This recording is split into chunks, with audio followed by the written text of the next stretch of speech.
হামের প্রাদুর্ভাব নিয়ে জানাতে যশোর থেকে যুক্ত হচ্ছেন আমাদের সহকর্মী। চলেছি তার কাছে। জিয়াউল হক, আপনি একটু জানাবেন। আমরা জানি গতকাল থেকে আসলে সারা দেশব্যাপী ৩০টি উপজেলায় হামের টিকাদান কর্মসূচি শুরু হয়েছে। তো আপনার এলাকায় গতকাল থেকে আজকে পর্যন্ত অভিভাবকরা কেমন সাড়া দিচ্ছেন আর কার্যক্রম কেমন চলছে একটু জানাবেন। দেখুন, এই যে বিশেষ যে ক্যাম্পেইনটি, এই ক্যাম্পেইনটি কিন্তু গতকাল থেকে শুরু হয়েছে। আমরা দেখেছি ইতিমধ্যেই কিন্তু জেলা সিভিল সার্জনের অফিস থেকে আমাদেরকে জানানো হয়েছে যে প্রায় ২৫০০ শিশু যশোর সদর উপজেলা কিন্তু আসলে খুলনা বিভাগের ভেতরে এই মুহূর্তে হামের হটস্পট হিসেবে চিহ্নিত করা হয়েছে স্বাস্থ্য বিভাগের পক্ষ থেকে, এবং সেই অনুযায়ী কিন্তু তারা সব ধরনের কার্যক্রম শুরু করেছেন।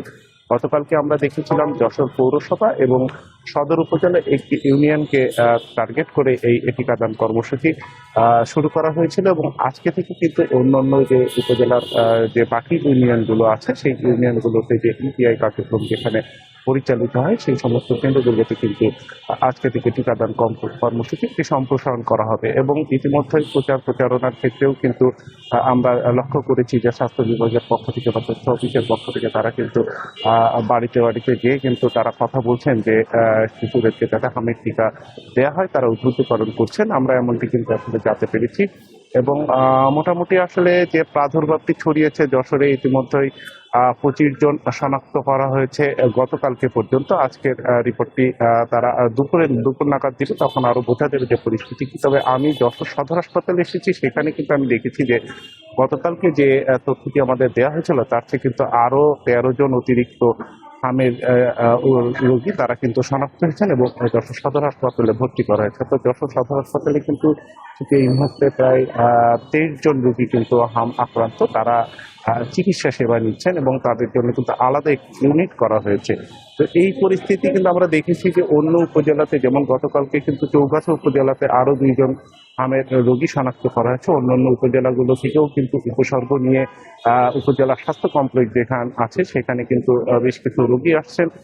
তাদেরকেও কিন্তু আসলে আলাদা আইসোলেট করা হচ্ছে। তাদের ক্ষেত্রে উপজেলা স্বাস্থ্য কমপ্লেক্স গুলোতে সেখানেও কিন্তু আলাদাভাবে আইসোলেশন ইউনিট করা হচ্ছে। তো সবকিছু মিলিয়ে আর কি যশোর থেকে যাতে এই প্রযুক্তি বৃদ্ধি না পায় সেই জন্য প্রতিরোধমূলক ব্যবস্থা নেওয়া হচ্ছে স্বাস্থ্য বিভাগের পক্ষ থেকে। যশোর থেকে টিকাদান কর্মসূচি তথ্য জানাচ্ছিলেন সহকর্মী জিয়াউল হক। এবার কক্সবাজারে টিকাদান কর্মসূচির তথ্য জানতে আমরা সংযুক্ত হচ্ছি আমাদের সহকর্মী তৌফিকুল ইসলামের সঙ্গে। তৌফিকুল, একটু জানাবেন গতকাল থেকে আজকে পর্যন্ত টিকাদান কর্মসূচি কেমন চলছে, নতুন করে আক্রান্ত সংখ্যা কেমন, প্রশাসন কি পদক্ষেপ নিয়েছে?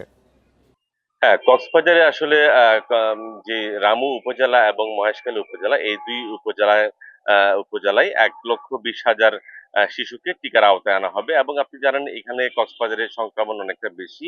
গত ২ সপ্তাহে কক্সবাজারে সংক্রমণ হয়ে মারা গেছে ৫ শিশু। এবং কক্সবাজার সদর হাসপাতাল যে ৮ শয্যা রয়েছিল যে হাম আক্রান্ত রোগীর, সেটিকে বাড়িয়ে, অর্থাৎ ইউনিসেফের সহযোগিতায় ২০ উন্নীত করা হয়েছে। গতকালকে স্বরাষ্ট্রমন্ত্রী সালাউদ্দিন আহমেদ তিনি ভিডিও কনফারেন্সের যুগে গতকালকে যে হাবের যে টিকা সেটি উদ্বোধন করেছেন। এবং গতকাল থেকেই যেটি বলছিলাম, কক্সবাজারের মহেশখালী যে রামু উপজেলা, সেখানে যে হামের ১,২০,০০০ শিশুকে এই হামের টিকা আওতায় আনা হবে।